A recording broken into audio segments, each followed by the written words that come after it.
Apteklər bu il dərman satışından nə az, nə çox düz 1,4 milyard manat qazanıb. Bəli, səhv eşitmədiniz əziz izləyicilər, 1,4 milyard manat. Hər vaxtınız xeyir, qısa başlığı ilə qarşınızdayım. Təsəvvür edin ki, bu ilin təkcə yanvar-noyabr aylarında 1 milyard 424 milyon manatlıq dərman satılıb.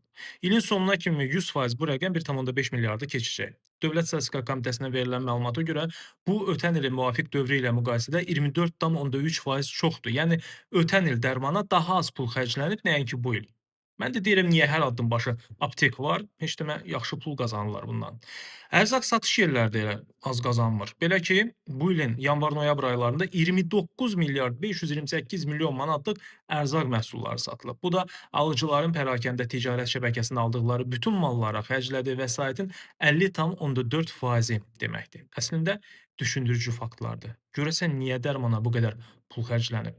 Maşallah, ərzaq məhsulları da azalınmayıb sizə deyim. Olmaya elə bu ərzaqların alışı dərman alışına da təsir edib. Nəysə, siz bu barədə nə düşünürsünüz əziz izləyicilər? Fikirlərinizi şərhlərdə qeyd edə bilərsiniz. Videonu bəyənib paylaşmağı, həmçinin yeni və maraqlı məlumatları qaçırmamaq üçün səhifəmə abunə olmağı da unutmayın. Özünüzlə müğayət olun.